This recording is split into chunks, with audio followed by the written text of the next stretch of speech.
അമ്മ സംഘടന സംഭവങ്ങൾ എങ്ങനെയാണ് കാണുന്നത്?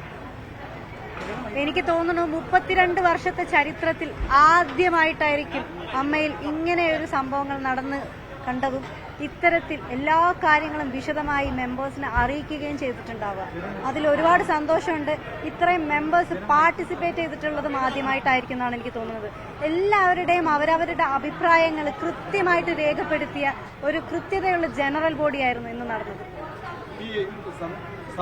കഴിഞ്ഞ ഭരണസമിതി രാജിവെച്ചതിന് എങ്ങനെയാണ് അതിനോടുള്ള പ്രതികരണം? കഴിഞ്ഞ ഭരണസമിതിക്ക് കൃത്യമായിട്ടുള്ള വരവ് ചെലവ് കണക്കുകൾ ഈ ജനറൽ ബോഡിയിൽ കാണിക്കാൻ പറ്റിയിട്ടില്ല. അത് ഒരുപാട് തവണ ആ കമ്മിറ്റി അംഗങ്ങൾ ചോദിച്ചുകൊണ്ടിരിക്കുകയായിരുന്നു, ഞങ്ങൾക്ക് 45 ദിവസം തരാമോ, ഒരവസരം കൂടെ തരാമോ എന്നൊക്കെ. എന്ത് ബാലിശമായിട്ടുള്ള ചോദ്യങ്ങളായിരുന്നു അത്. പക്ഷെ ആ ബാലിശമായിട്ടുള്ള ചോദ്യങ്ങളൊന്നും ജനറൽ ബോഡിയിൽ വിലപ്പോയില്ല എന്നുള്ളത് തന്നെയാണ് സത്യം. വരവ് ചെലവ് കണക്കുകളുടെ കൃത്യത കുറവ് തന്നെയാണ് ആദ്യമായിട്ട് ഒരു പ്രധാന ഇഷ്യൂ ആയിട്ട് നിലനിന്നിരുന്നത്. അതുപോലെ തന്നെ നീന കുറുപ്പ് ചേച്ചിയുടെ കുറച്ച് പ്രശ്നങ്ങളുണ്ടായിരുന്നു, ഞാൻ ഉന്നയിച്ച കാര്യങ്ങളുണ്ടായിരുന്നു. ഞാൻ ഉന്നയിച്ച എല്ലാ കാര്യങ്ങളും കൃത്യമായിട്ട് ഈ ജനറൽ ബോഡിയിൽ എനിക്ക് സംസാരിക്കാൻ പറ്റി. പക്ഷെ ഉച്ചയ്ക്ക് ശേഷമാണ് അവസരം കിട്ടിയത്.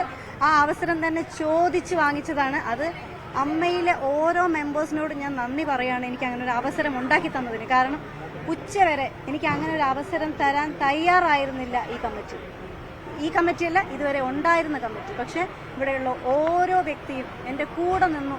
എനിക്ക് സംസാരിക്കാൻ വേണ്ടിയുള്ള അവസരം അവരുണ്ടാക്കി തന്നു. ഞാൻ സംസാരിക്കുകയും ചെയ്തു. എന്തെല്ലാം കാര്യങ്ങളാണോ ഞാൻ മുന്നേ മീഡിയയുടെ മുന്നിൽ വന്ന് പറഞ്ഞിരുന്നത് അതേ കാര്യങ്ങൾ തന്നെയായിരുന്നു എനിക്ക് അമ്മയിലും പറയാനുണ്ടായിരുന്നത്.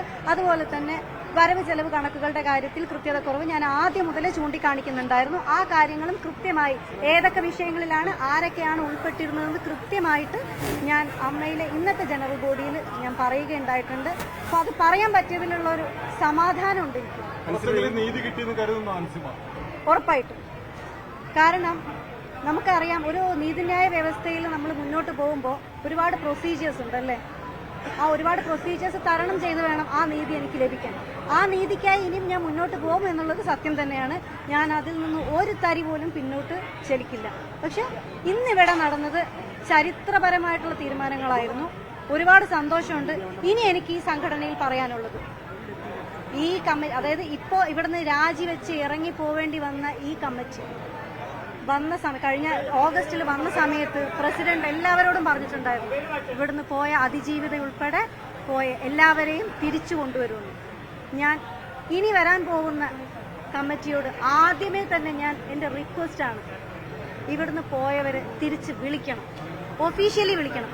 വരുന്നതും വരാതിരിക്കുന്നതും അവരുടെ ഇഷ്ടമാണ്. പക്ഷെ ഒഫീഷ്യലി വിളിക്കുക എന്നുള്ളത് അമ്മ എന്ന് പറയുന്ന സംഘടന ചെയ്യുന്ന നീതിപരമായിട്ടുള്ള ന്യായമായിട്ടുള്ള കാര്യമാണ്. ആ ന്യായപരമായിട്ടുള്ള ആ ഒരു കാര്യം തീർച്ചയായിട്ടും ഇനി വരുന്ന ഭരണസമിതി ചെയ്യണം എന്നാണ് എൻ്റെ അഭ്യർത്ഥന. കൂടുതൽ വാർത്തകൾക്ക് news 18 Keralam YouTube channel subscribe ചെയ്യുക.